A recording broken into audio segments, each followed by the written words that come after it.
कार्यक्रम के प्रसारण पुण्यार्जक हैं श्री आरपी जैन, श्रीमती ममता जैन, श्री प्रशांत जैन, श्रीमती दिव्या जैन, पुत्र भरत जैन, श्रीमती सौम्या एवं पारस जैन।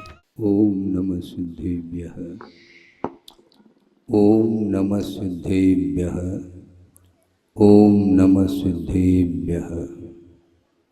मंगलम भगवान वीरो, मंगलम गौतमो वने, मंगलम कुंद कुंदाद्यो जैन धर्मोस्तु मंगलम। सर्वमंगल मांगल्यम सर्वकल्याणकारकम प्रधानम सर्वधर्माणां जैनम जयतु शासनम। अहिंसा परमो धर्म की, महावीर भगवान की। प्रातः स्मरणीय परम पूजाचार्य गुरुवर श्री विद्यासागर जी मुनि महाराज की जय। श्री समय सागर जी महामुनिराज की जय। समस्त आचार्य संघ की जय। एक द्रव्य आगम हुआ करता है, एक भावागम हुआ करता है। आप लोगों ने अभी अपने बीच में शास्त्र समर्पित किया है। यह शास्त्र द्रव्यागम माना जाता है और भावागम का जो संबंध है वो आत्मा के साथ संबंध उसका रहता है। ज्ञान का और आत्मा का जो संबंध है वह पृथक संबंध नहीं है। आत्म तत्व और ज्ञान गुण, इन दोनों का परस्पर में संबंध तादात्म्य को लेकर के है। ज्ञान को पृथक नहीं किया जा सकता। क्यों? इसलिए नहीं किया जा सकता कि आत्मा और ज्ञान का यह अनन्य संबंध है। एक द्रव्यगत जो संबंध होता है उसका नाम तादात्म्य बोला है। ज्ञान को डाला नहीं जाता। ज्ञान भर दो, इस प्रकार भक्तिवशात आप कुछ कह सकते हैं, वह अलग वस्तु, किंतु आपके अंदर ज्ञान को भरा नहीं जाता। किंतु जो ज्ञान है किंतु वह आवरणित है, उस आवरण को हटाने का पुरुषार्थ किया जाता है। और ये जो द्रव्यागम है, शास्त्र है, वो आपको आवरण को हटाने के लिए एक माध्यम है। किंतु हटाना चाहें तब की बात है। वर्तमान में साक्षात प्रभु का दर्शन नहीं है, किंतु जनबिंब के माध्यम से भी हम आस्था को जागृत करते हैं। जनबिंब मौन है। आपके साथ कभी वो वार्ता करती हैं क्या जनबिंब? आप जाते हैं, दर्शन करते हैं, पूजन अर्चन करते हैं, स्तुति करते हैं, अभिषेक आदि करते हैं, उस समय आपसे कोई वार्ता उनकी होती है? नहीं होती। वो मौन है, स्थापित जिनबिंब है। इसलिए इसी प्रकार जो द्रव्य आगम है वह भी मौन है। आपने ग्रंथ खोल दिया, स्वाध्याय करना प्रारंभ आपने कर दी, और जो आप पंक्ति पढ़ रहे हैं उस पंक्ति का अर्थ सही क्या है और विपरीत अर्थ क्या है, इसको आपको समझना है।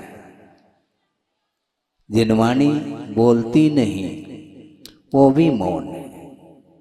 अर्थ आपको निकालना है, दिमाग से निकालना है, और दिमाग यदि ठिकाने पर है तो सही सही अर्थ निकाला जा सकता है।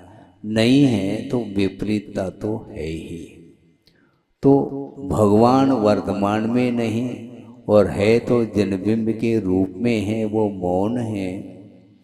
आपके अंदर क्या विचार चल रहे हैं उसका ज्ञाता और दृष्टा आप स्वयं हैं।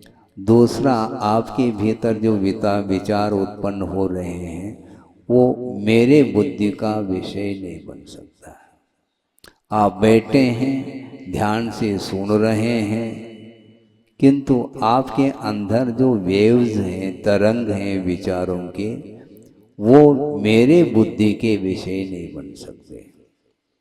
तो इसलिए ज्ञान का आत्मा के साथ जो संबंध है वह संबंध हुआ नहीं, अनादिकालीन वह संबंध नेचुरल रूप से है, स्वाभाविक रूप से आत्म तत्व के साथ उसका संबंध है।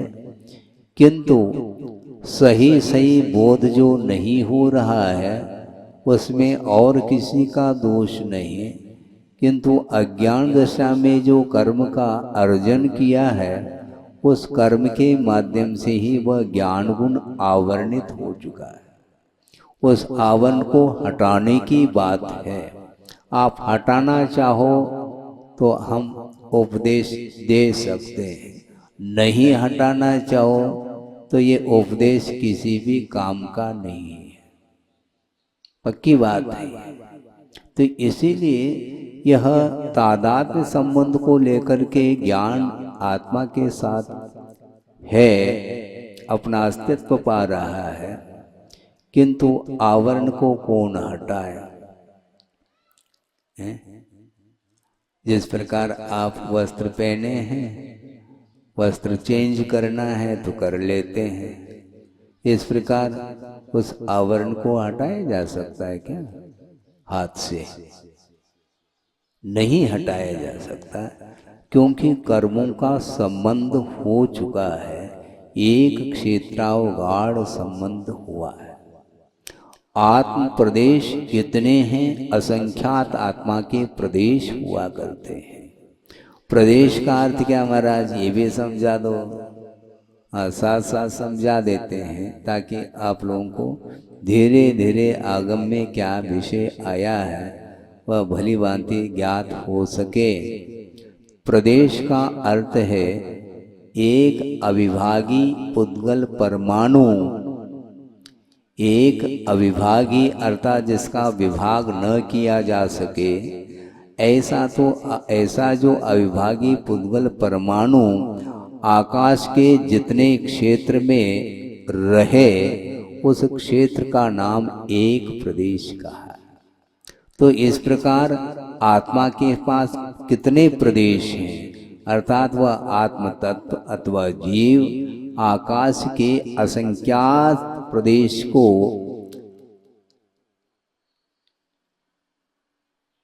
एक प्रकार से असंख्यात प्रदेश को घेर करके रहता है वो जीव।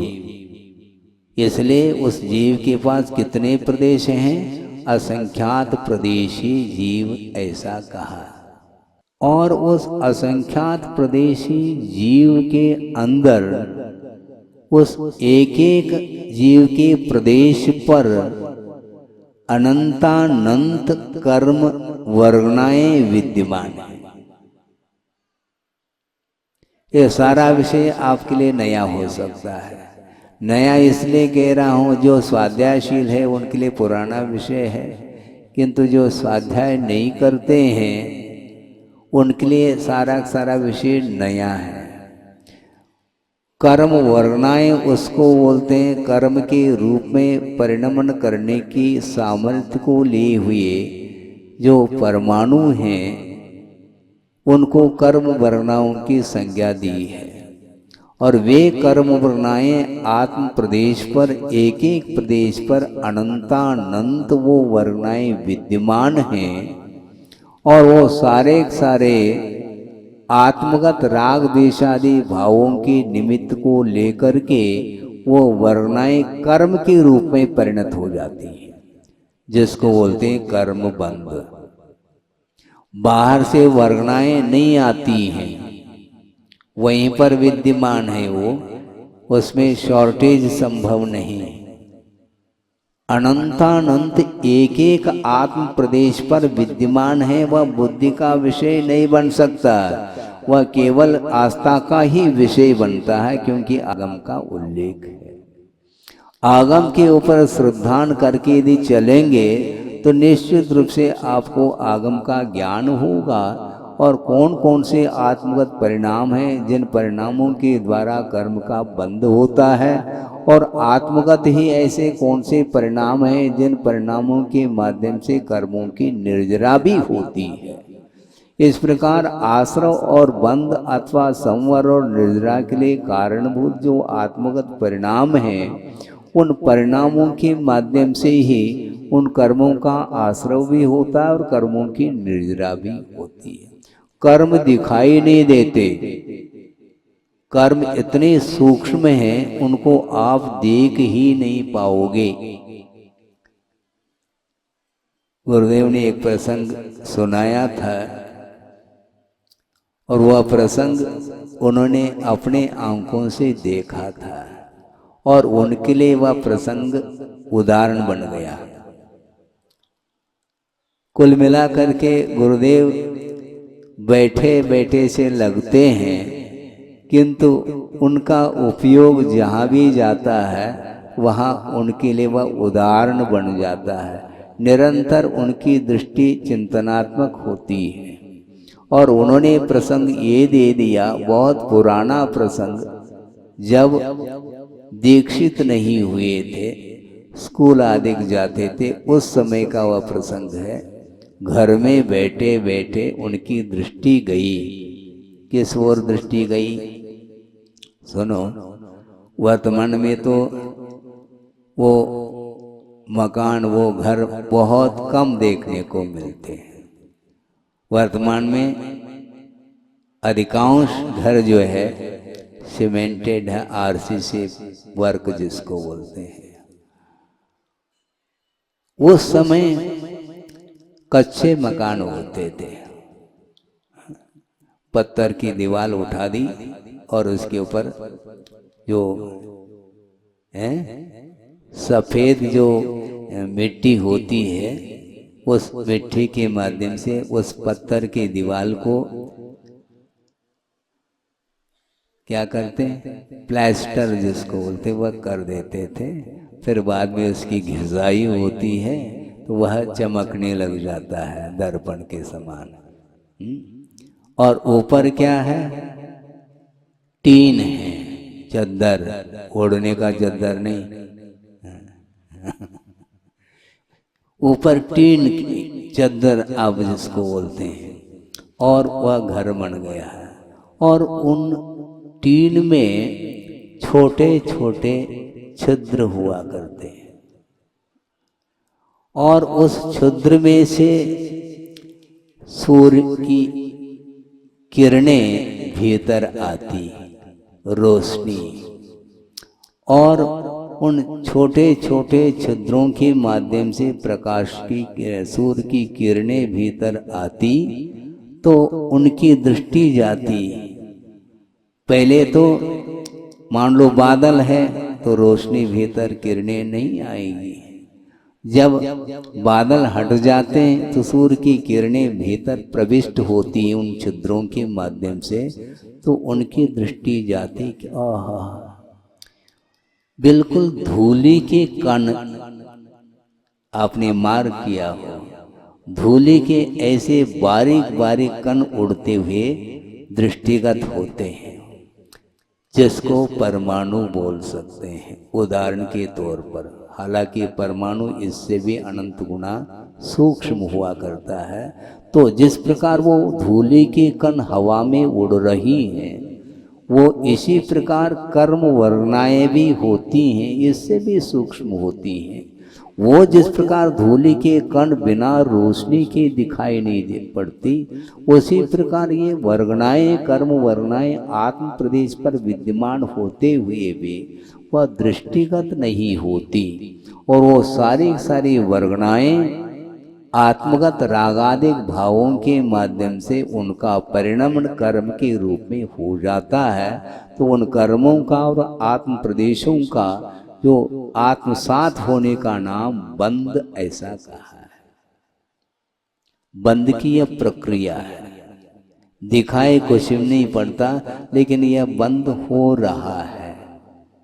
उपयोग आपका है, आपके उपयोग में परिणाम उत्पन्न हो रहे मन में, उन विचारों के माध्यम से वो सारी वर्गनाएं भिन्न भिन्न प्रकृति को लेकर के कर्म के रूप में परिणत हो रही हैं। ये व्यवस्था आगम की ये व्यवस्था है।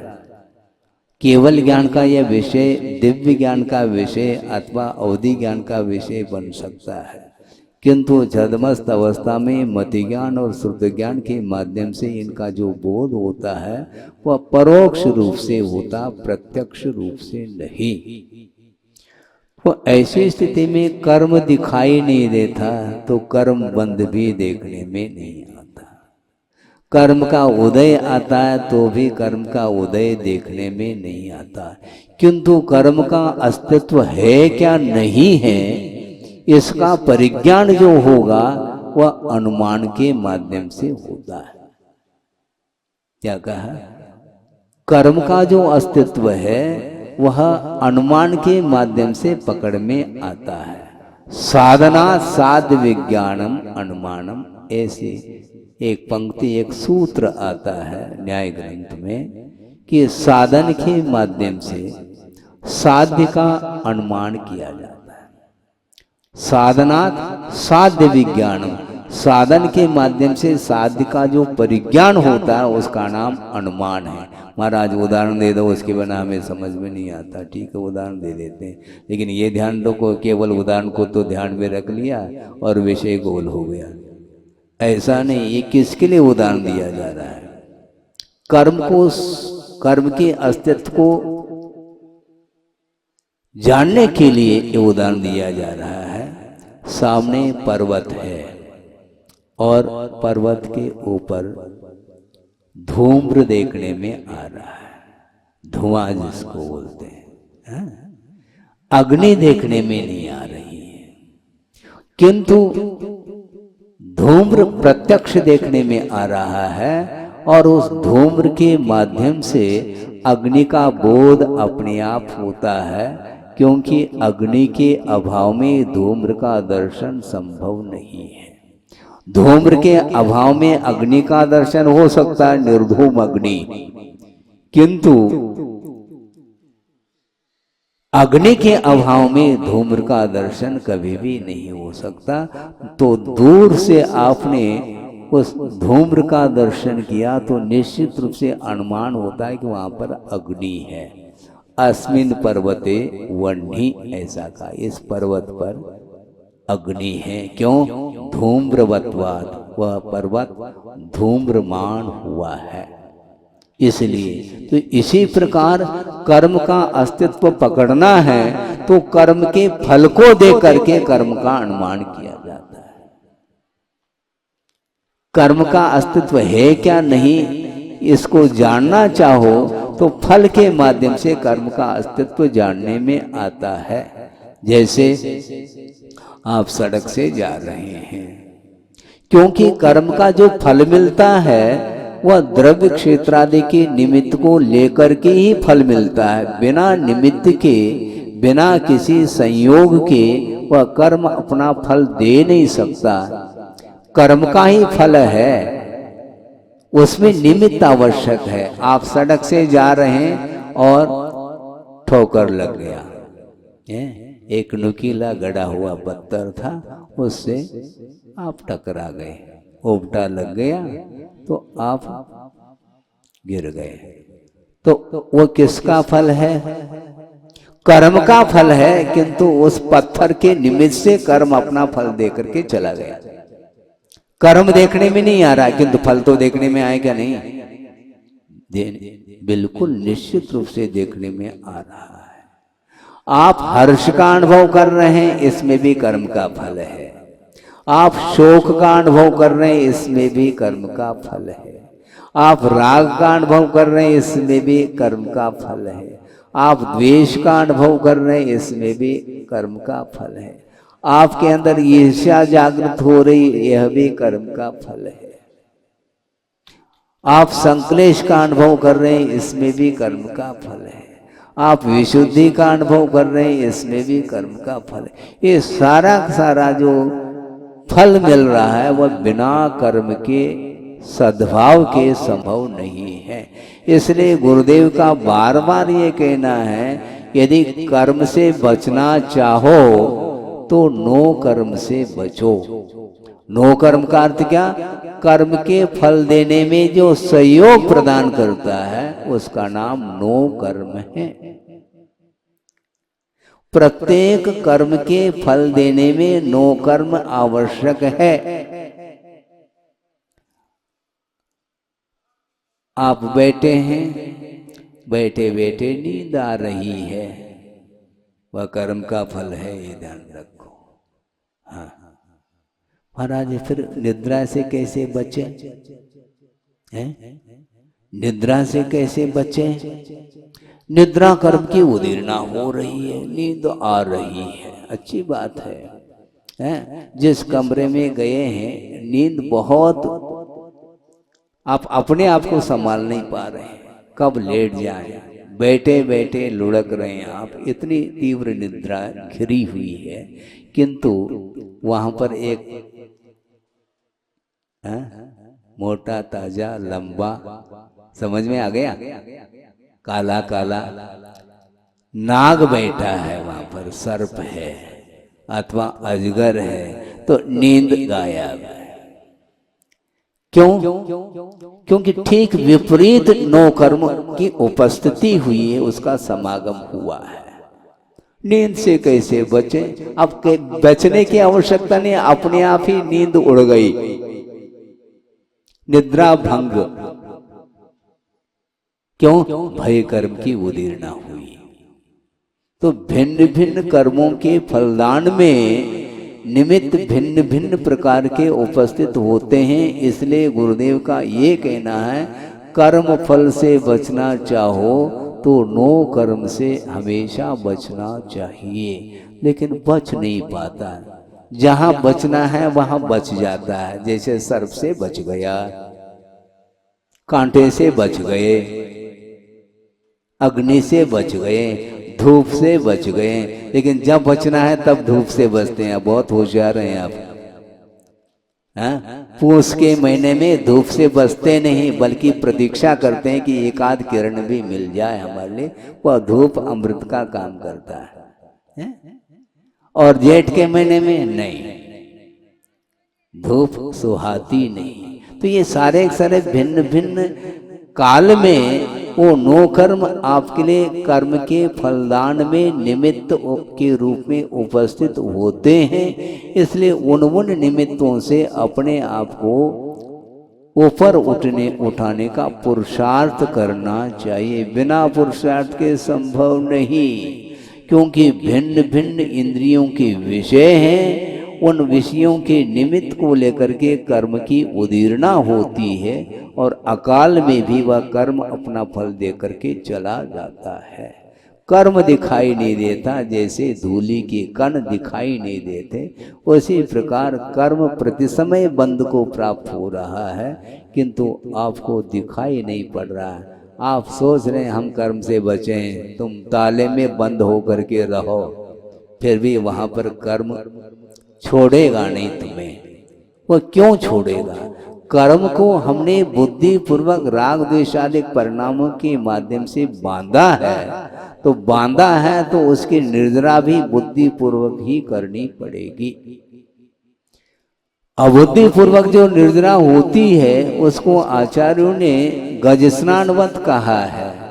हाथी सरोवर में पहुंच गया है, बहुत गर्मी लग रही है और प्यास भी लग रही है, और सरोवर में पहुंच करके वह डूब जाता है, डुबकी लगाता है और प्यास को भी बुझा देता है। गर्मी शांत हो गई और प्यास भी बुझ गई। अब प्यास बुझने के बाद जब सरोवर के बाहर आता है, उसका शरीर बहुत साफ सुथरा हो गया था, जो धूल धूसरित था, किंतु डुबकी लगाने के बाद उसका बदन बिल्कुल स्वच्छ हुआ है। किंतु सरोवर के बाहर आकर के अपने ही सूंड के द्वारा धूलि को अपने बदन पर उछाल लेता है। इससे स्पष्ट है कि स्नान करने की कोई सार्थकता सिद्ध नहीं हुई।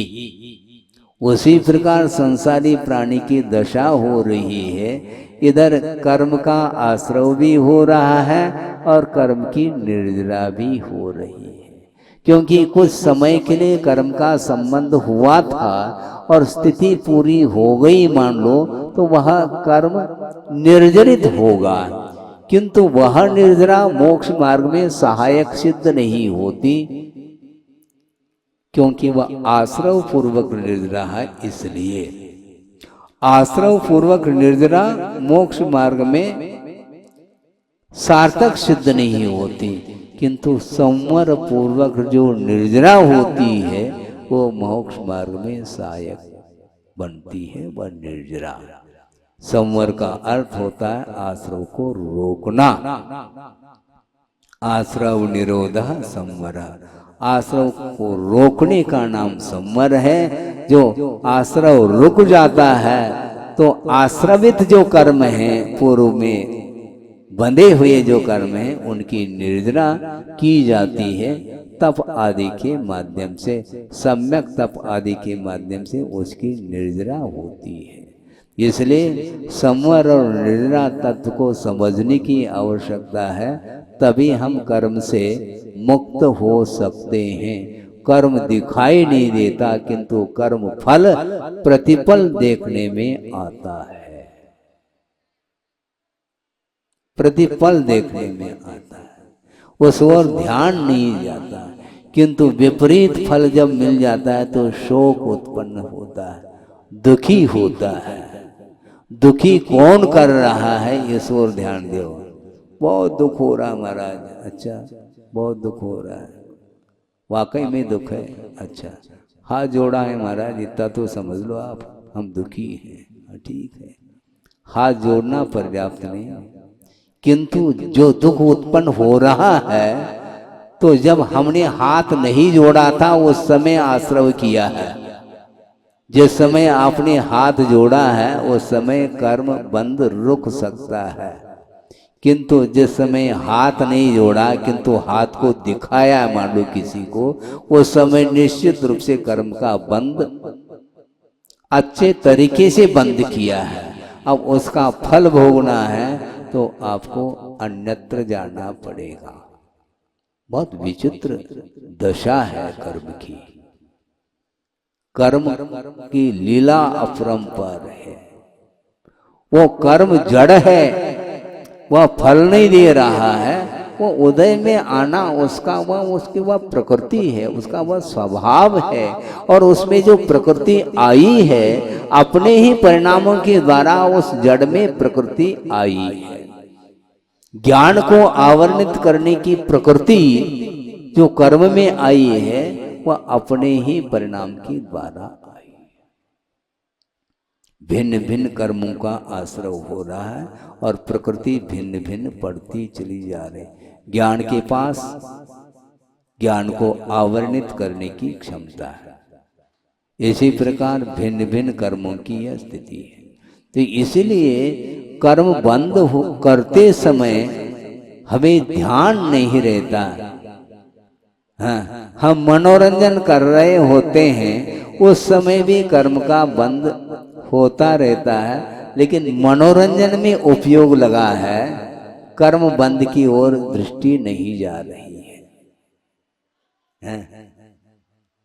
ये जब कहते हैं उस समय मनोरंजन के भाव नहीं आएंगे, क्योंकि उपयोग इसमें जा रहा है आपका। सिद्धांत की ओर जब दृष्टि जाती है तो मनोरंजन समाप्ति की ओर होता है, और सिद्धांत की ओर दृष्टि नहीं जाती है तो चार व्यक्ति बैठे हैं और गप्पा हाँक रहे हैं, गप्पा बोलते हैं, बिल्कुल मनोरंजन चल रहा है। तनरंजन अलग है, मनोरंजन अलग है। निरंजन की बात नहीं करता।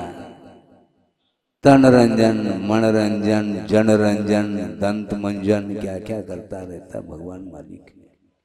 हाँ बिल्कुल है। हाँ मुख रंजन, वो तो है ही, रक्त रंजित हो रहा है, वो लाल लाल दिखा रहा है। ओठ उसके, ये सब क्या है? आत्मा का स्वभाव क्या है, इस ओर दृष्टि नहीं जा पा रही है। जो जितना अच्छे ढंग से अपने कला का प्रदर्शन करता है वह उतना होशियार माना जाता है वर्तमान में, किंतु वह जन को रंजित कर रहा है, जन रंजन में उसका उपयोग लगा हुआ है। किंतु आचार्य कहते हैं जन रंजन को छोड़ो, कि आत्मा का स्वभाव क्या है, वह निरंजन अर्थात अंजन से रहित है, कर्म से अतीत शुद्ध परमात्मा तत्व है। उस ओर दृष्टिपात तो करो, हमेशा बाहरी पदार्थ में ही वह लगा हुआ है। आत्म तत्व कहता है, किंतु मोक्ष तत्व की ओर उसकी दृष्टि नहीं जा पाती। मोक्ष पथ पर चलते हुए भी मोक्ष की ओर दृष्टि होना आवश्यक है। पथ पर तो हम चल रहे हैं, किंतु पथ पर कदम पड़ रहे हैं क्या, अन्यत्र पड़ रहे हैं, इसका भी हमें ध्यान रखना होगा। हमेशा अलर्ट रहता है वह साधक, वही साधक माना जाता है। उसको कुछ भी नहीं रुचता, संसार में कुछ भी नहीं रुचता, तो कभी भी उसको सांसारिक वस्तुओं को लेकर के आह्लाद का अनुभव नहीं होता। और जो पंचेंद्रिय के विषयों को लेकर के वह आनंदित होता है, तो उस समय आत्म तत्व ओझल होता है उसकी दृष्टि से। पक्की बात है। रौद्र ध्यान को समझना खेल नहीं है। हाँ। क्योंकि 5 इंद्रियों के विषय हैं, उनसे यदि हमारा उपयोग आकर्षित हो रहा है, उन विषयों को लेकर के आह्लाद का अनुभव कर रहा है, इसी का नाम रौद्र ध्यान माना है। रौद्र ध्यान का अर्थ बहुत क्रूरता की आवश्यकता, कोई आवश्यकता नहीं। ये कैसी बात महाराज, केवल आपने किसी को क्रोध आ गया मान लो, मुखाकृति देख लो आईने में कैसा चेहरा दिखता है। लेकिन इससे भी भयानक है कषाय, लोभ कषाय। और लोभ कषाय की तीव्रता में वह विषयों में डूब रहा है, विषयों के साथ अपना संबंध स्थापित करता है और आनंद का, आह्लाद का अनुभव कर रहा है। वंस मोर कह रहा है भीतर ही भीतर। उस समय वह धर्म ध्यान कर नहीं सकता। ये आगम वाक्य है, ये सिद्धांत है। रौद्र ध्यान और आर ध्यान से बचना खेल नहीं है।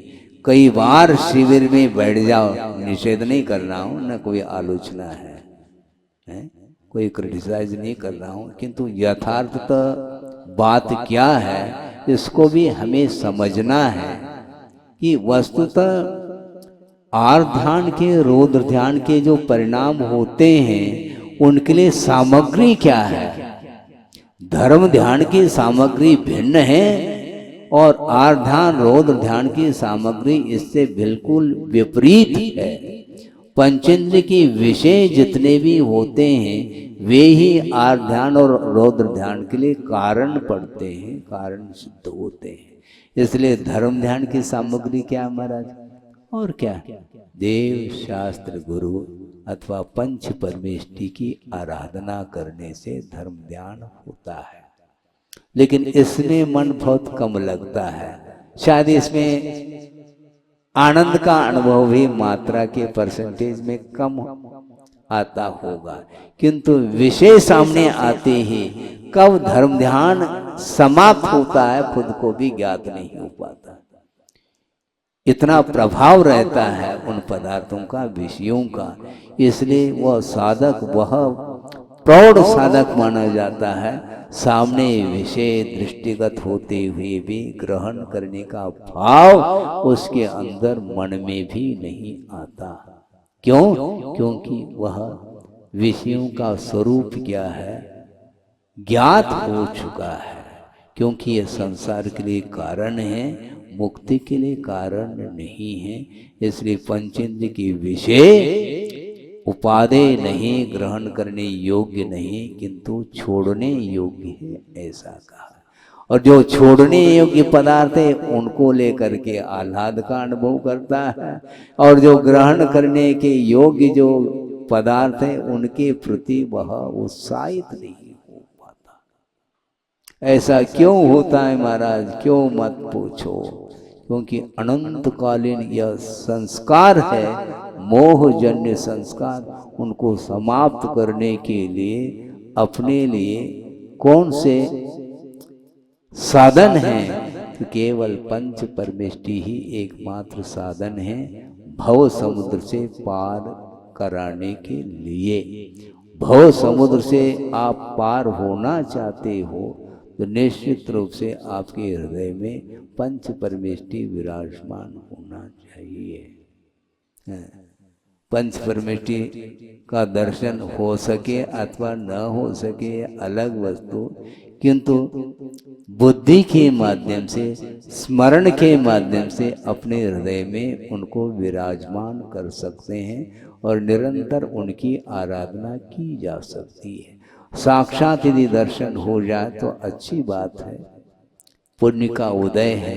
मान लो नहीं भी है तो भी जिस प्रकार प्रत्यक्ष दर्शन करने से जो आनंद का अनुभव, जो वैराग्य का भाव उमड़ आता, उसी प्रकार परोक्ष में भी देव गुरु शास्त्र सामने विद्यमान नहीं है, फिर भी अपना उपयोग उसमें लगा सकता है। अहिंसा परमो धर्म की जय। बोधि समाधि परिणाम शुद्धि स्वात्मोपलब्धि शिव शोक सिद्धि चिंतामणिम चिंतित वस्तुदाने वाम वंद मानस्य ममास्तु देवी। परम पूजाचार्य गुरुवर श्री विद्यासागर जी मुनि महाराज की जय। इस कार्यक्रम के प्रसारण पुण्यार्जक हैं श्री आरपी जैन, श्रीमती ममता जैन, श्री प्रशांत जैन, श्रीमती दिव्या जैन, पुत्र भरत जैन, श्रीमती सौम्या एवं पारस जैन।